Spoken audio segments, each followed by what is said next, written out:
పాలన పరంగా రాష్ట్ర మంత్రి అచ్చెన్నాయుడు 17వ ర్యాంకులో ఉంటే కక్ష సాధింపు చర్యల్లో మాత్రం ప్రథమ స్థానంలో ఉన్నారని టెక్కలి వైసీపీ ఇన్ఛార్జ్ పేరడ తిలక్ ఆరోపించారు. సోమవారం టెక్కలి మీడియా సమావేశంలో ఆయన మాట్లాడారు.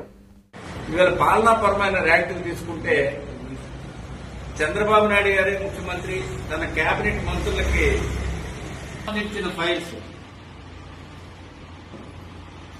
ఏ పర్సెంటేజ్ ఎవరు ఏ ర్యాంకులో ఉన్నారని చెప్పి మన కేబినెట్ మీటింగ్ లో అతను అఫీషియల్ గా అనౌన్స్ చేశారు. దాన్ని గమనిస్తే ఈ జిల్లా మంత్రి అచ్చెన్నాయుడు గారు 17వ ర్యాంకులో ఉన్నారు. నిజంగా కక్ష సాధింపు చర్యలు ఎవరు ఎక్కువ చేశారని ర్యాంకులు కేటాయిస్తే అచ్చెన్నాయుడు గారికి ప్రథమ ర్యాంక్ వస్తుంది. పాలన సాగించడంలోనూ పరిపాలన ఆమోదం చేయించడంలోనూ అచ్చెన్నాయుడు గారికి 17వ ర్యాంకు. ఇది అచ్చెన్నాయుడు గారి ఘనకీర్తి. మరి రామ్మోహన్ నాయుడు దేనికి పనికొచ్చారు? ఆ కేంద్ర మంత్రి ఇచ్చారు. డ్రోన్ కెమెరా అంటాడు, హెలికాప్టర్ అరసవెల్లో తిరుగుతుందంటాడు,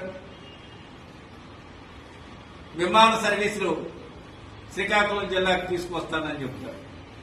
ఏ రామ్మోహన్ నాయుడు విమాన సర్వీసులా ఈ జిల్లాలో ఉన్న వ్యవసాయంపై ఆధారపడిన కుటుంబాలకు, వ్యవసాయదారుడైన రైతుకి మీ ప్రభుత్వంలో కనీసం వాళ్ళు పండించుకున్న పంటకి గిట్టుబాటు ధర ఇవ్వలేకపోయారు. పండించిన ధాన్యాన్ని ఈ రోజుకి వరకు కొనుగోలు చేయలేకపోయారు. మీ చిన్నాన్న మంత్రి, వ్యవసాయ శాఖ మంత్రి, మీరు ఏడు పీకుతారు? మీరు ఇద్దరు కలిసి కేంద్ర మంత్రిగా నువ్వు, అచ్చెన్నాయుడు గారు రాష్ట్ర మంత్రిగా ఏం పీకుతున్నారు?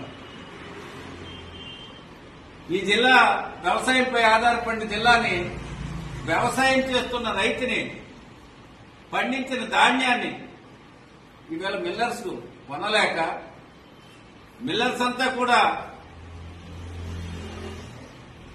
ఒక సిండికేట్ గా ఏర్పడి అసోసియేషన్ అధ్యక్షుడిగా ఒక బ్రోకర్ను మీరు పెట్టుకుని గడిచిన కాలంలో విజిలెన్స్ ఎంక్వైరీలో కుంభకోణంలో కూలిపోయిన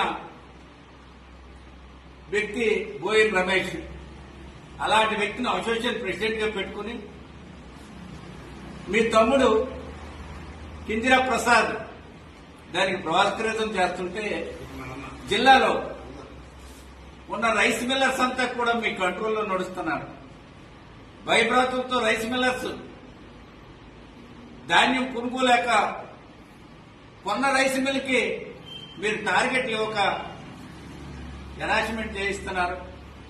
ఇది మీ ఘనకార్యం.